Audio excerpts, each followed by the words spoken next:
The 53rd gene key, evolving beyond evolution.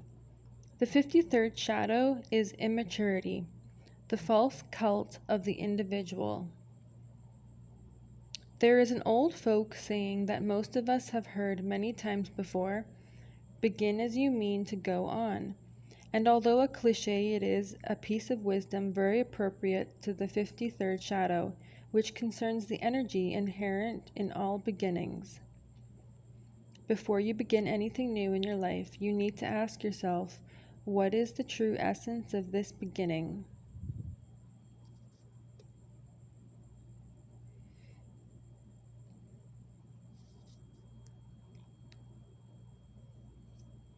The majority of people don't realize that most beginnings contain subtle traces of fear. If these grains of fear are present at the very source of your endeavor, you will have unwittingly planted the seeds of its eventual demise. At the shadow frequency, fear is an inner yoke inextricably bound to human intention, and intention is like the arrow that you load into the bow of your actions. No matter how much work you put into something, if the arrow is bent, it will never quite hit the mark you were intending. In the context of this gene key, what we call immaturity is really nothing more than the human tendency to keep loading bent arrows into your bow. Because of this, no matter how well-meaning, your actions at a low frequency can only lead to further disharmony. Since the 53rd shadow is so closely linked to its programming partner, the 54th shadow of greed, the most common expression of immaturity often involves power and money. Thus, in the world of commerce, we find fear to be at the root of almost all businesses, even those that claim to be service-based. The world has not yet really seen what can happen when a business puts service before survival, even though there are a few early examples surfacing in the world today. In human business, at the shadow frequency, growth is praised above all else. Even though too much growth is unsustainable and damaging to the environment.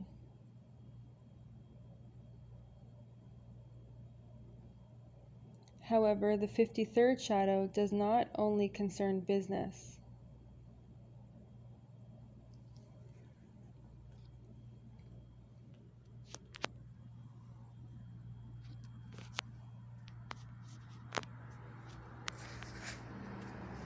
It is a genetic reflex at the root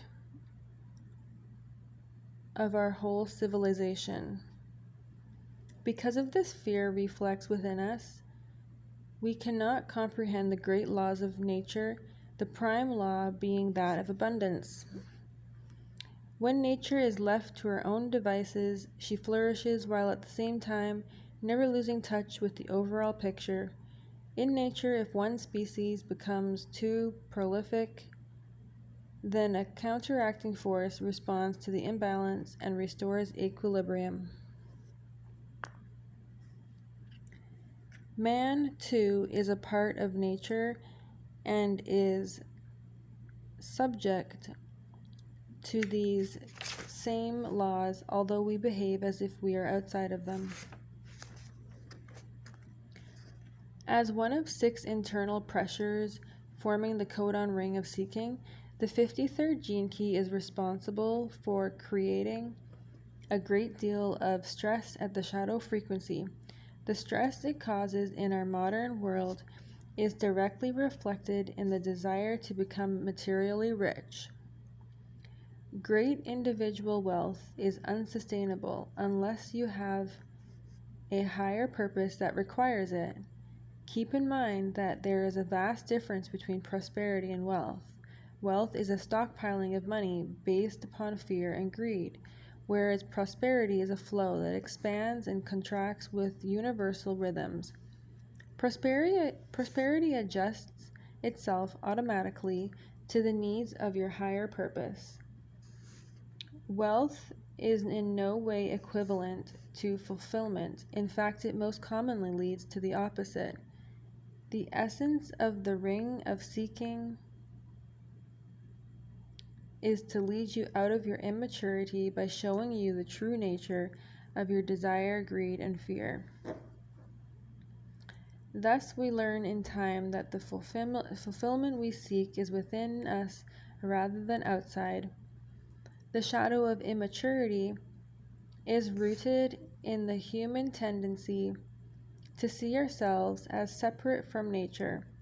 The human mind has enormous difficulty seeing itself as a collective organism that is deeply embedded in nature and the earth.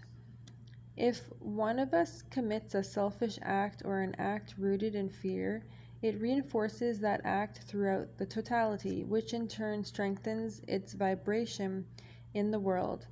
This is what immaturity is, an aspect of the whole that does not yet realize that it is the whole. However, human beings have always sensed the inherent balancing force woven into creation. It is reflected, for instance, in the Buddhist and Hindu doctrine of karma, the law that every cause results in an effect that directly influences our own future. A common oversight here is that it is not only we as individuals who affect our future, but we as a collective. In order for human beings to evolve, we have to pass through the phase of our development in which we learn that we are a single, unified organism by witnessing the damage we inflict on that organism.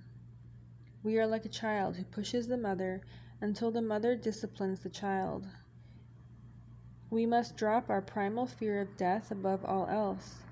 Even our spiritual yearning to mentally project ourselves beyond this lifetime in the form of a reincarnating soul or a separate spiritual being is subtly rooted in our fear of dissolving back into pure consciousness.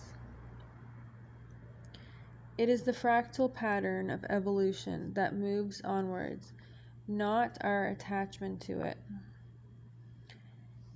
Death cleanly severs our attachment to our individuality, and yet for millennia humanity has been too afraid to really see this.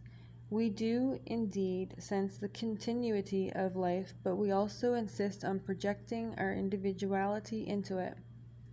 We have created a great cult based on the individual, even though the individual is itself an illusion.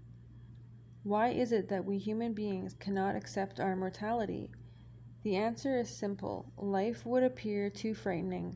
Life has no morals. Life has no concept of individual justice. At the level of the absolute, there is no individual soul that survives death. Even though the existence of a reincarnating higher causal body has relative truth to it within the framework of the Maya, see the 22nd gene key. Any mystical experience we have that falls short of an immersion in pure consciousness is a subtle projection of our individual need to go on existing. The fact is that the 53rd shadow of immaturity builds all these illusions into our minds. Life is simple and pure and doesn't require our projections. There is only the continuity of consciousness following its bloodlines.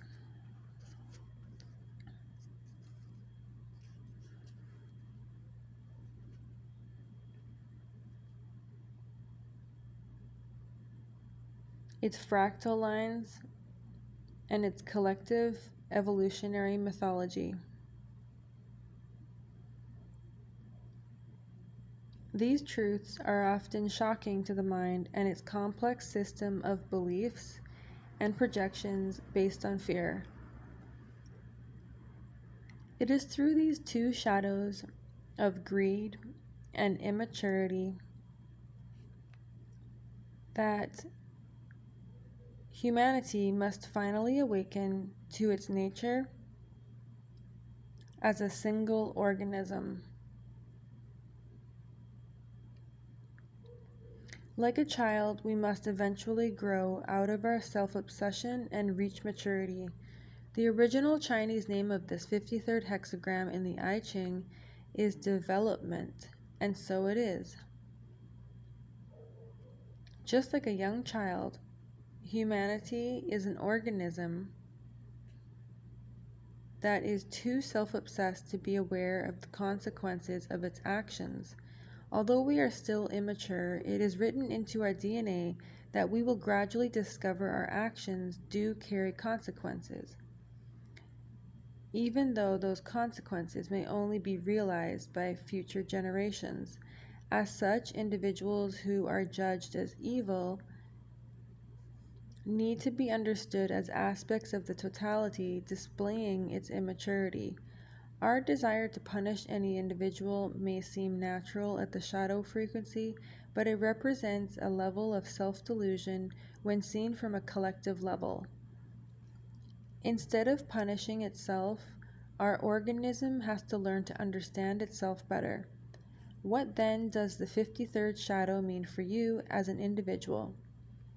It means that what the Buddha said is absolutely true. Everything is constantly passing away and beginning again. You display your immaturity when you try to impose an external view or doctrine on life. Everything you do from the shadow frequency is rooted in the fear of non-existence. Like a weed burrowing deep into your psyche, this fear prevents consciousness from fully penetrating your form. The grace of the 53rd shadow is in showing you that you are immature until you begin to understand how deeply your actions, thoughts, and words are rooted in this fear. As you come to understand this vast and sweeping insight, your heart begins once again to open and trust in life just as it is, with no opinion, no judgment, no attachment, and above all, no fear. The repressive nature is solemn. When the incredible vital energy to begin new things is repressed, it creates a very solemn human being. These people usually become fixed into a single activity their whole lives. There is a deep sense of sadness in such people, as though they might implode at any moment. It takes an enormous pressure to be serious in life, and it betrays a vast unconscious reservoir of fear. These people also find it near impossible to embrace new things in life. They try to hang on to control by keeping everything exactly as it is. Such people do not cope at all well with change, and it tends to drive them even deeper inside themselves, where they wall themselves off from the world. These people often end their lives with a great sorrow surrounding them. The reactive nature is fickle. The reactive side of this 53rd shadow never sits still long enough to allow a person to evolve. Instead, they move from one thing to the next without following through with anything. These people are always beginning new things, but without any sense of commitment in developing them further. The only reason such people begin something new is to escape their greatest fear of being trapped in a cycle in which they might have to face themselves. Ironically, they do remain trapped in a repetitive cycle of beginnings that lead nowhere. The lives of such people may look exciting at times, but they lack any real depth or fulfillment. The reactive nature is about the unconscious expression of one's fear as anger.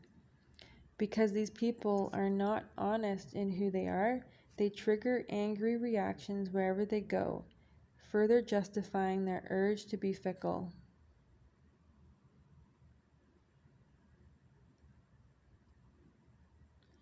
The 53rd gift is expansion.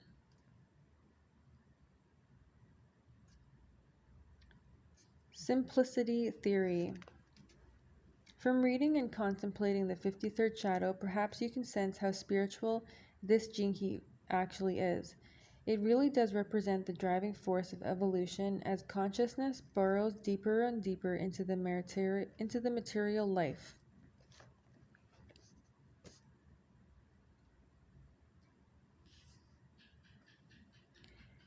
Life itself knows only expansion. Even when it chooses to contract, it does so only in order to expand further in a new or different direction.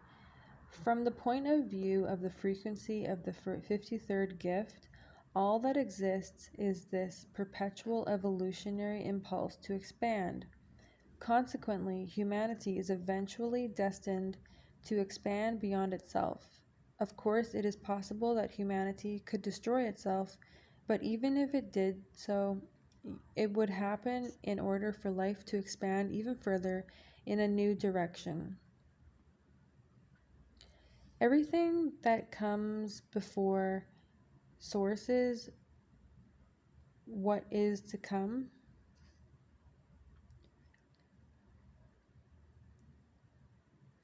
Everything that comes before sources what is to come. That is the law of this 53rd gift and is the basis of the law of cause and effect. True expansion always involves evolution. To the person who has embraced the high frequency of the 53rd gift, expansion is all you know. Your endeavors regularly outgrow their own forms, just as life regularly outgrows the forms that it inhabits. In the business world, there are organizations that simply expand, and there are organizations that expand and evolve. Overexpansion in business is a sign of the shadow consciousness at work. When you expand too much in a single direction, universal principles will cause the opposite effect of contraction. This is why empires and monopolies ultimately crumble. True expansion also embraces the notion of fractal growth. Fractal growth in business only occurs when the people within the business, who represent the consciousness of the organization, also evolve. True growth expands beyond its comfort zone. It is continually transcending its last level. When this is allowed to happen, the business grows in many directions simultaneously rather than in a single direction. Evolution follows what modern science terms complexity theory. The theory that as living systems evolve, they become more and more complex. It is indeed true that the more elements you integrate into a system, the more complex it appears to become. However, just because it seems complex to the mind does not mean that it becomes less efficient. In fact, evolution demands that systems become more efficient, and efficiency is based on simplicity rather than complexity. Synthesis only appears to be complex when you remain stuck at a low level of frequency and try to understand it intellectually. The gift of expansion demands that individuals transcend their personal opinions, views, and attempts to understand what is going on. It takes enormous trust to allow your life to truly expand because it appears to the mind to become more complex, whereas in fact it is moving into greater and greater synthesis. At certain points within your expansion, your awareness itself takes leaps that allow you to grasp the synthesis. Until these leaps come, you simply have to hold on and trust in the process. On the other hand, the shadow frequency driven by greed wants expansion without having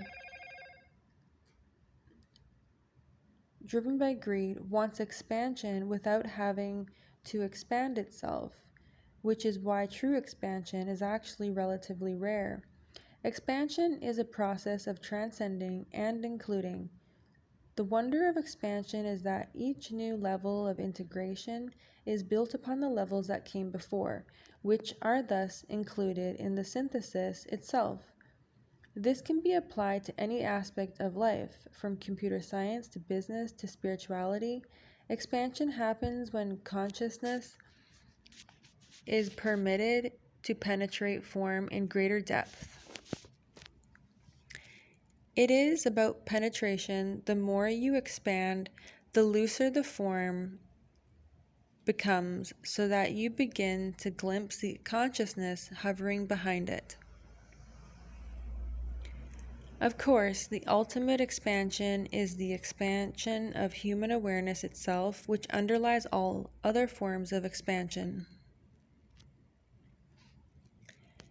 In a human being, the expansion of frequency can only occur in one way, through the heart.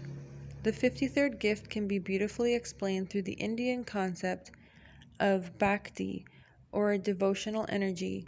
This bhakti at the heart of evolution is continually outgrowing its own forms. The gift frequency gives rise to the beginning of the transcendence of the mind. As you allow your awareness to expand, it opens your heart. From the gift level of awareness, all you see is the evolutionary impulse being born, living, and appearing to die. There is no difference between the consciousness that inhabits a tree and the consciousness that exists in a human being. The only difference is the awareness operating system within each. The tree experiences life through its sap, its roots, and its leaves, whereas we humans experience life through our bodies and our minds. Seen in this way, all life is following the same path towards a higher evolution. Death is not a contraction, as we might perceive it to be, but simply another expansion inwards. All you might therefore say about the 53rd shadow of immaturity is that it isn't yet aware of its environment. Like a child who is not yet self-aware, it doesn't know how it affects the world. Self-awareness is maturity, and only when humanity is self-aware as a unified organism will it have grown up. The secret to this 53rd gift is thus to give way to the bhakti, the ever-expanding, transcending, and including energy of life itself. It requires that you allow yourself to be swept aside by life, letting go of all definitions of who you are and where you think you are going. Once you make this shift into your heart, you will find your life to be much simpler. You activate the frequencies of real prosperity by aligning yourself with the universal evolutionary impulse. And by surrendering in this way, you are continually replenished and expanded. This is nature's simplicity theory, except that unlike complexity theory, it is no theory at all, but a self-proving universal law. The 53rd Siddhi is superabundance, the end of evolution. The 53rd Siddhi has given rise to one of the greatest misunderstandings in the history of spirituality, that of rebirth and karma. It is widely held among Eastern mystical traditions that the soul is born, dies, and then is reborn in another body over and over again. Through accumulated good deeds, the individual soul eventually attains transcendence of karma and becomes liberated or enlightened, at which point it cannot take another incarnation but returns to its limitless source. This is the basic dogma of reincarnation, or the transmigration of the soul.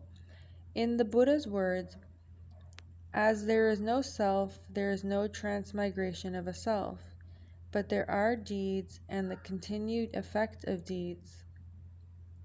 There is rebirth of karma, there is reincarnation. This rebirth, this reincarnation, this reappearance of the conformations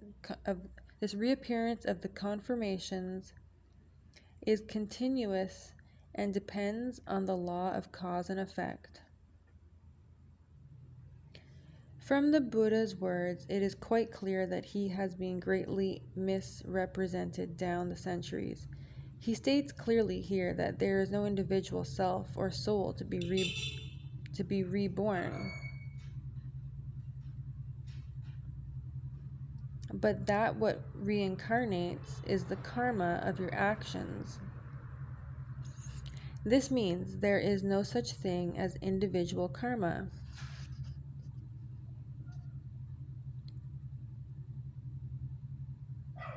Your actions go into the collective unconscious, where they stir up mirror counter effects.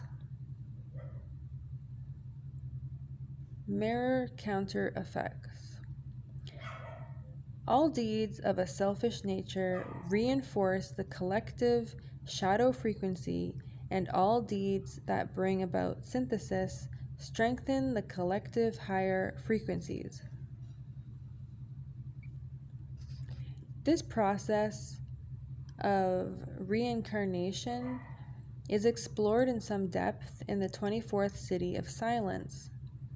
The great truth that comes through the 53rd Siddhi is that life consists of endless beginnings but no endings. This is the true meaning of superabundance. Life goes on creating new forms whose actions determine the nature and destiny of future forms.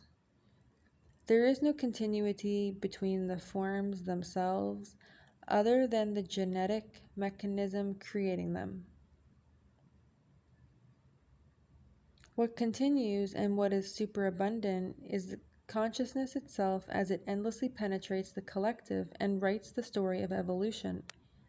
In this context, the Siddhi of superabundance is perhaps not quite as glamorous as it sounds.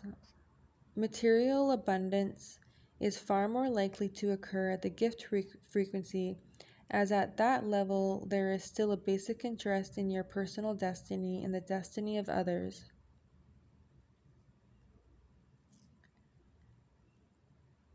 The energy of bhakti, of giving to others, creates a huge upsurge in the collective energy field, which stirs all sorts of beneficent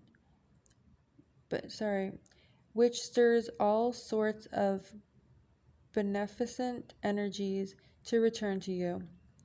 In this respect, you could say that the 53rd gift conceals the ultimate secret of material abundance. However, at the Siddhic level, your identification with your body, destiny, and self totally dissolves, leaving you in a mystical state of pure emptiness and availability. In fact, superabundance in many ways is closer to the concept of emptiness. It is a place where there is no further expansion because there is no evolution. If you are identified with the form of the world, you are identified with change, because all life is programmed to evolve. To one who has awakened through the eyes of the 53rd Siddhi, humankind is both a being and a becoming. The form endlessly evolves and expands, but the consciousness never changes. And here we humans have made a basic error. We have identified with the instrument of our awareness, which expands according to the laws of evolution. We are indeed entering a new evolutionary phase right now in which human awareness seems ready to make a great quantum leap in terms of its expansion. But even though awareness may expand, consciousness does not and cannot expand, since it is already everywhere and everything and even every when. This is the crucial truth to understand. Beneath the form, consciousness never changes or evolves or expands or contracts, it simply is. Superabundance refers to the concept beyond abundance, a space in which life is witnessed impassively by life. At the gift level, one rides the currents of evolution, which is always exciting and thrilling because you are at the cutting edge of awareness. At the Siddhic level, however, all excitement and all responsibility are gone. There is no longer an edge since all is experienced as a game in time and space. In time and space. There is no personal comment anymore. There is no interest in destiny or evolution or expansion, since all such concepts are seen for what they are, places of identification which conceal the truth. It is here in the 53rd Siddhi that we find the allegorical meaning of rebirth. You cannot take another birth because you realize that you have never been born. The mind is no longer following the arc of evolution, but finally rests in its true nature as superabundant being. People born into the 53rd Siddhi kill beginnings or they kill endings. Whichever way you look at it, they bring an end to the paradox of human cycles. Superabundance is a space beyond frequency, but we can only describe it as a very high frequency at which there is nothing left to do in the world. The 53rd Siddhi represents the state beyond and behind awareness, known as pure consciousness. Therefore, it can be said that consciousness in action manifests as expansion and evolution, whereas consciousness at rest is the true underlying nature of everything. These people of the 53rd Siddhi were once undoubtedly seekers themselves, since this gene key involves the gradual expansion of human awareness. However, at a certain point, you have to let go of your seeking as the awareness inside expands outside the form.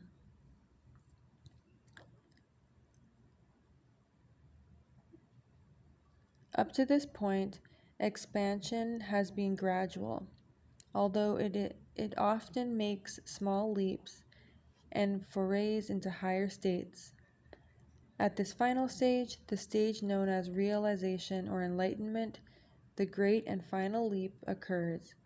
It is the shocking leap into pure consciousness and the end of evolution itself.